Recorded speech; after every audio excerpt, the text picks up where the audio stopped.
Good morning বন্ধুরা, সবাই কেমন আছো? আশা করছি খুব ভালো আছো। আমি ভালো আছি। তো চলো কল্পনা ডেইলি ব্লগে তোমাদের স্বাগত। আজকে সকালটা এখান থেকে শুরু করছি, যেরকম রোজ শুরু করি ছাদে। ঠাকুর ঘরের সামনে এসে গেছি। ঠাকুরকে দেখে নাও, সবার সময় ভালো যাবে, দিনও ভালো যাবে, আমারও যায়। তো স্নান করে উঠে ছাদে আসি, কেননা এই ঠাকুর ঘরে একটা প্রণাম করতে হবে, আর তারপরে আমাদের জামা কাপড় মেলতে হবে। তো বাইরে মেঘলা করেছিল, সকাল থেকে এত মেঘলা করেছিল কি বলবো, মনে হচ্ছিল যে এক্ষুনি মনে হয় ভেঙে আকাশ ভেঙে বৃষ্টি হবে। তো যাই হোক, এখন সাধারণত একটু রোদ উঠেছে, হালকা রোদই উঠেছে, খুব কড়া না, হালকা রোদই উঠেছে। তো চলো সারাদিন দেখি কি থাকে, তোমাদেরকে কি কি শেয়ার করতে পারি সারাদিনে। তো আজকে যেহেতু বাজারে কিছু যাওয়ার ছিল না, কালকের অনেক বাজার করেছিলাম, এখন আমার 2-3 দিন প্রায় বাজার না করলেও চলবে এরকম। তো বাজারে যাইনি, তাড়াতাড়ি চলে এসেছি, 8:15-র মধ্যে মনে হয় ঢুকে গেছি আমি আজকে ডিউটিতে। তো যাই হোক, ডিউটিতে ঢুকে চাটা খেয়ে জাস্ট চান টান করে, তোমাদের যেরকম বললাম চান টান করে চলে এসেছি। তো চলো এখন বৌদি বেরোবে স্কুলের জন্য, আজকের যেহেতু আজ থেকে স্কুল শুরু, আজ থেকে মানে সোমবার 2 দিন ছুটি থাকে। তো বৌদি আজকে বেরোবে, তারপরে ওদের সব টিফিন দেবো, গুছিয়ে দেবো। বৌদির দিদা টিফিনটা দিয়ে ওষুধ দিয়ে আমি ছাদে এসেছি কাপড় জামা মেলবো বলে। তো চলো ওগুলো করে নিই, থাকো আমার সাথে সারাদিন, দেখা যাক কি কি তোমাদের দিতে পারি। তার আগে আমি এখনই তোমাদের একটা জিনিস দেখাবো। সেই পাশের বাড়ির গাছে দেখেছিলাম না তোমাদের লেবুগুলো হয়েছিল, সেই লেবুগুলো এত বড় বড় হয়েছে, গন্ধরাজ লেবু। তো চলো সেগুলো আগে দেখিয়ে আনি তোমাদেরকে। আমাদের গাছে ফুল তো যেমন থাকে তেমনই আছে, লেবু তো তোমাদের কালকে দেখিয়েছি, একটু করে বড় হচ্ছে। তো চলো তার আগে বলি, আমাদের গাছে লেবুগুলো দেখো, কার যে লেবু, এগুলো বাড়ছে না যদিও, কালকে তো তোমাদের দেখিয়েছি, আজকে আরও ভালো করে দেখাচ্ছি কতগুলো হয়েছে। এই দেখো, এখানে একটা হয়েছে, তাহলে হয়ে গেল 5টা, আর এর ভেতরে কোথায় একটা হয়েছিল, 5-6টা হয়েছে। আর ওদের বাড়িতে লেবু হয়েছে দেখো, শুধু দেখো তোমরা, দেখেছো? মানে পাশের বাড়িতে লেবু হয়েছে, দেখতে পেলে হয়তো আমাকে মারবে, এছাড়া আর কিছু করবে না। জাস্ট ওয়াও, মানে এত বড় বড় লেবু হয়েছে, দেখতেও কতটা ভালো লাগে না। আর আর ওই দূরের গাছে দেখতে পাচ্ছ, ওই দূরের গাছে আম ঝুলছে। আগের বছর ওই গাছটায় একদমই আম হয়নি। হ্যাঁ, আজকে দেখছি ওই গাছটায় ওই ওপরের দিকে আমি দেখতে পাচ্ছি, তোমরা দেখতে পাচ্ছ কি বুঝতে পারছি না আমি কোন দিকে, হয়তো এখানে কোথাও একটা আম ঝুলছে ওই গাছে ওপর দিকে, ঠিক আছে? তো আমাদের এই গাছটায় আজকে এখনো আম হয়নি। তো যাই হোক, এই হচ্ছে লেবু, ওই হচ্ছে আম। এদের গাছেও প্রচুর বড় বড় আম ধরে, এবারে মনে হয় আসেনি, আমাদের গাছেও আসেনি, এদের গাছেও আসেনি। তো যাই হোক, ওদের গাছে তো গন্ধরাজ লেবু দুটো গাছেই বেশ বড় বড় লেবু এসছে, এইটাতে একটা আর ওইটাতে একটা। তো যাই হোক চলো, বেল গাছটা ন্যাড়া হয়ে গেল, পাতাগুলো সব পড়ে গেল, এখন পাতা ঝরারই সময়। তো যাই হোক, চৈত্র মাস পড়ে গেছে আর কি। আর আমাদের গাছে ফুল দেখবে কি তোমরা? তো দেখো, এই দেখো, বেশিক্ষণ আমি আজকে রোদে দাঁড়াতে পারবো না, সেই জন্য আমি তাড়াতাড়ি করে তোমাদের সাথে ভিডিওটা শেয়ার করে জাস্ট কাপড় মেলে নিচে চলে যাবো, কেননা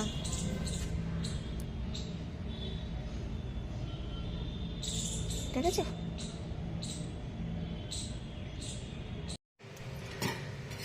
তো বন্ধুরা, রান্নাঘরে চলে এসেছি, ওদেরা বেরিয়ে গেল, আমি জাস্ট কাজ করতে চলে এসেছি।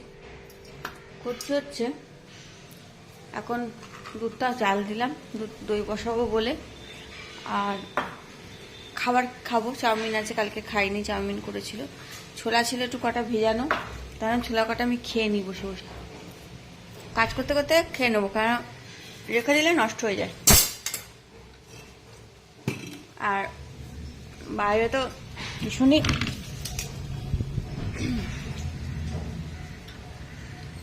ভীষণ ঝোড়ো হাওয়া দিচ্ছে, দেখো নিচের বাড়িঘরের অবস্থা খুবই খারাপ, পোষা করে কোনো লাভ নেই আর কি। তো এখনো কাককে খেতে দিইনি, দেবো।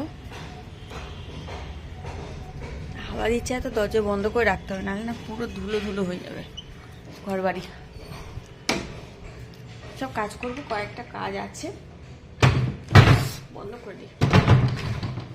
আচ্ছা, ছোলা কটা আমি খেয়ে নিই, চাউমিনটা একটু পরে খাবো। চায়ের বাসটার সময় ধুয়ে নিই। কালকে জিলিপি এনেছিলাম, দেখো জিলিপিগুলো সব টুকরো টুকরো হয়ে গেছে। দিদাকে আর ভয় দিইনি। দিদাকে রাত্রিরে বললো চাউমিন খেয়ে নাকি শরীর খারাপ করেছিল, গ্যাস হয়েছিল। তো আমি খেয়ে নেবো, আর কি করবো।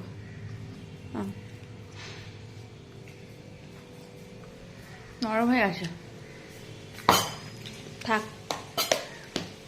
আমাদের শিলা আসুক, শিলা দিয়ে খুব মিষ্টি খেতে ভালোবাসে, আমি অত মিষ্টি খেতে ভালোবাসি না। যদি খায় শিলা দিকে দিয়ে দেবো। তোমরা ভাবছো হঠাৎ দিদি আজ রাক্ষস হয়ে গেল কেন? একটার পর একটা মুখে ঢুকে যাচ্ছে না, তা নয়, খিদে পেয়ে গেছে। কেন কালকে অনেক রাত থেকে খেয়েছি, প্রায় 12:30, তোমরা জানো, তোমাদেরকে বলেছি। তাও কেন জানি চান করার পরে খিদে পেয়ে গেছে প্রচুর জোরে। এতক্ষণ তো কিছু খেতে পারিনি মানে খাইনি আর কি, সময় পাইনি। ছাদে মেলা, তারপরে কাপড়গুলো ভাঁজ করলাম, দিদার প্রেশার মাপলাম, বৌদির সব চাটাগুলো রেডি করে দিলাম, তাড়াতাড়ি টিফিন দিলাম, সব করে নিয়ে মানে আমি কাজ করে থাকলে না একদম খেতে পারি না। কেউ যে খেতে বারণ করছে তাও নয়, কিন্তু আমি খেতে পারি না কাজ করে থাকলে। তো এখনই দেখো না, আমি টিফিন করতে পারছি না, এই ছোলা কটা বসে বসে খাচ্ছে, তোমাদের সাথে কথা বলছি তাই। চায়ের বাসন কটা মাজবো, মেজে নিয়ে গুছিয়ে নিয়ে, আর বাদ বাকি দইটা ওই যা পাতা আছে করে নিয়ে তারপরে গিয়ে টিফিন করে ডাস্টিংয়ে যাবো। কারণ ডাস্টিং আজ করতেই হবে, 2 দিন করা হয়নি, শনিবারও করা হয়নি, রবিবারও করা হয়নি। শনিবার করা হয়নি যে তো পুরো বাড়ি ঝাড়া হয়েছিল বলে, ওটা পরে ওর সাথেই হয়ে গেছিলো। আর কালকে করা হয়নি, কালকে রবিবার ছিল, অনেক কাজ ছিল, হয়নি কালকে। আমি একদম সময় পাইনি ডাস্টিং তো দূরের কথা। তোমাদের তো বললাম 4টের আগে ভাত খাওয়াই হয়নি, মানে এমনি কিছু না, একটার পর এক এমনি টুকটাক কাজ ছিল, যাই হোক। তো চলো, অনেকক্ষণ বক করলাম, এবার আমি কাজগুলো সারি, আবার তোমাদের সাথে পরে দেখা করছি। কখন দেখা করছি জানি না, পরে দেখা করছি। তো পরে বলতে আমি আবার টিফিন করব, তখনও দেখা করতে পারি। তো চলো আমি করে নিই, এত বসে থাকলে হয় না। তাড়াতাড়ি করে কাজগুলো সারি। দেখতে দেখতে এখনই বাজে 10:30। চলো পরে আসছি। হাই বন্ধুরা, সবাই কি করছো? আমি আজকে সকালে টিফিন করিনি, আমার ইচ্ছেই করছিল না টিফিন করতে, সেই জন্য টিফিন করিনি, তাই তোমাদেরকে দেখানো হয়নি। এখন প্রায় বাজে 1:15-20। দিদাকে খাওয়া দিয়ে দিলাম, দিয়ে আর 2-1টা বাসন ছিল সেগুলো মাজলাম, যেগুলো মেজেছিলাম সেগুলো তুললাম। আর আমাদের তাঁতিবাবু তাড়াতাড়ি খাবে, তার খাবার গুছাবো। আর তারপর দাদা, আমি, শিলা, এদের সবার খাবার গুছাবো, তারপর ছাদে যাব। তো চলো, আমি এখন ভাবছি ওদের খাবারটা গুছিয়ে দিয়ে আমরা ছাদ থেকে ঘুরে আসি, ঘুরে এসে তারপরে বাদ বাকি কাজগুলো সারবো, সবার খাবার গুছাবো। তো চলো, দিদা খেয়ে নিক আগে, তারপরে আমি ছাদে যাবো, মানে একটু পরে যাবো আর কি।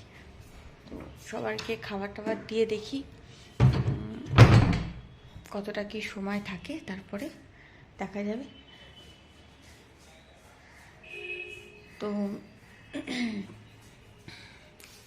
যা খাচ্ছে তাই আমাকে দেখছে। আমি চলো সব গুছিয়ে নিই, তারপরে খিদেও পাচ্ছে না। আজকে কী যে হয়েছে আমার বুঝতে পারছি না, খিদে একদম পাচ্ছে না। যে আমি সকাল থেকে খাইনি সেভাবে কিছু, খিদে পাবে সেটাও পাচ্ছে না। তো চলো দিদা খেয়ে নিই, ছাদ দিয়ে ঘুরে আসি, পরে খাওয়া দাওয়া গুছিয়ে পরে দেখা করছি আবার তোমাদের সাথে। তো বন্ধুরা, আমাদের এখানে পাশ থেকে নেমে একটা মন্দির আছে, হ্যাঁ, সেখানে ভোগ দেয়। দেখো, আমি প্রত্যেক অমাবস্যা আর কি ভোগ হয়, আমি মায়ের জন্য নিয়ে যাই। আজকে আমার গায়েই পড়ছে, অবশ্য গরমও হয়, তাই তোমাদের সাথে শেয়ার করছি আর কি।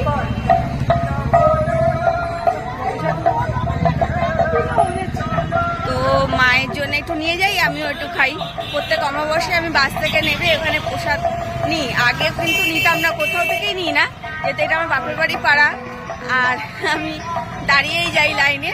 এই প্রসাদটা আমি খাই আমাদের বড় করে মন্দিরে। তো প্রচণ্ড গায়ে পড়ছে, চলো মায়ের কাছে যাই, মাকে একটু দেবো, আমি একটু খাবো, পরে আসছি। হাই বন্ধুরা, বাড়ি চলে এসেছি। তো বাড়ি এসে সন্ধে দিয়ে আমি অকাজ করতে বসেছি। অকাজ মানে কাজটা করতেই হতো, কেননা জানো যে তো মিষ্টির মুখে ভাত সামনেই আমাদের। তো সেই জন্য আমার কাপড় আর সব কিছু বের করতে হতো, কি পরবো না পরবো। তো আমি এখন দেখো না, দেখেছো বিছানার উপরটা? দাঁড়াও তোমাদের ব্যাক ক্যামেরা করে ভালো করে দেখাচ্ছি। তো আমি এসে কি করছি সেটাই তোমাদেরকে আজকে শেয়ার করব। তো দেখো, এই দেখো আমাদের বাড়িতে কে এসেছে। আমাদের বাড়িতে আশা এসে বসে আছে। টাকা আমার দিকে একটু বল। আমার আমার বন্ধুরা তোকে দেখতে চেয়েছে, ও ভিডিও দেখতে ব্যস্ত। যাই হোক, তো আমি জামা কাপড়ে দেখো ছুঁড়ে ছুঁড়ে ফেলে দিয়েছি। এখানে 4টি ছুঁড়েছি। এখানে দেখো আমার অবস্থা দেখো, কাপড় পরি না কিন্তু আমার কাপড়ের ভিড় দেখো। একসময় পরতাম, যদিও লাস্ট 1.5 বছর পরছি না কাপড়। তাই তো আমি এই কাপড় বাছছিলাম, এইগুলো নেব। এই কাপড়গুলো বেছে রেখেছি, এর মধ্যে কোনটা নেব কোনটা নেব না, তাই ভাবছি এর কাপড়গুলো সব বাদ দিব। আর এই দেখো আমার আলমারিটা আমি পুছাচ্ছি, দেখেছো? তো চলো, এই আপাতত ওপরে দুটো তাকের এই অবস্থা, মানে এই এত, তাহলে নিচের তাকের কি হবে আমি জানি না। চলো আরো গুছিয়ে নিই, তারপর তোমাদেরকে দেখাচ্ছি। তো বন্ধুরা, ফাইনালি আলমারিটা গোছানো হলো। প্রায় ঘন্টা 1.5 মতন লাগলো আলমারিটা গোছাতে, প্রায় 11টার মতন বাজতে যায় মনে হয়। তো দেখো এবার একটু অন্য ধরনের মতো গুছিয়েছি। কাপড়গুলো সব এখানে, ভালো কালেকশনের কাপড়গুলো সব এখানে রেখেছি, এগুলো আমার পরা যায় বা পরতে পারবো। হ্যাঁ, আর এখানে চাদর কুর্তি এগুলো রেখেছি, জাস্ট এগুলো। আর নিচে এই হাবি জাবি এগুলো রেখেছি। তো এত ছোট একটা আলমারি, আর জামা কাপড় অঢেল, তাতে হয় নাকি? কাপড় পরি না, নষ্ট হয় না, সবই রেখে দিই। আর আমার মায়ায় এমন কাপড় আছে যেগুলো আমি ফেলতেও পারি না, রাখতেও পারি না। তো যাই হোক, এই হচ্ছে আমার আলমারি গোছানো হয়ে গেছে। তো তো লকারে তেমন কিছু থাকে না, যাতে লকার চাবি দিতে হয়, কেন গরিব মানুষ আর কি থাকবে, কিছুই থাকে না। হ্যাঁ, তো ওই চাবি ঝুলছে, ঝুলুক। তো চলো, আলমারির কাজ হয়ে গেছে। প্রায় এত দেরি হলো, আর পাচ্ছি না, মানে আর পেরে উঠছি না বললেই চলে। এতটা কষ্ট হয়েছে আমার, কি বলবো তোমাদের। এসে একে তো পায়ে প্রচণ্ড ব্যথা। এখন বাকি রয়েছে এই যে এখানে দেখতে পাচ্ছ, এই বুচকিটা ঢাকা দেওয়া রয়েছে, এতে সব গরমের জামা কাপড়, সব চাদর সোয়েটার, এগুলো আমি আবার একদিন ধরবো, কালকে না হয় পরশুদিন। আর এখানে আমি গুছিয়ে নিয়েছি হচ্ছে জামা কাপড় যাওয়ার জন্যে, মানে লাগবে। চলো, পিঙ্কি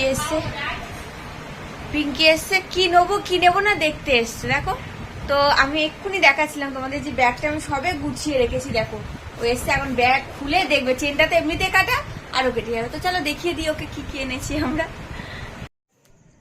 তো চলো বন্ধুরা, খাওয়া দাওয়া করে চলে এসেছি, আর মশারিও টাঙানো হয়ে গেছে রোজগারের মতন। বাজে ঘড়িতে 12টা বাজে। আজকে তাড়াতাড়ি হয়ে গেছে। তো চলো, আজকে ভিডিওটা আর বাড়াচ্ছি না, অনেক কাজকর্ম করেছি, ভীষণ হাঁপিয়ে গেছি। তো চলো, আমার বিছনা রেডি, শুতে হবে। তো আজকের মতন ভিডিওটা আর বাড়াচ্ছি না, জাস্ট এই অবধি। সবাই ভালো থেকো, সুস্থ থেকো, সাবধানে থেকো। আমার ভিডিও ভালো লাগলে একটা লাইক আর সাবস্ক্রাইব অবশ্যই করে আমার পাশে থেকো। চলো বন্ধুরা, আজকের মতন টাটা, গুড নাইট।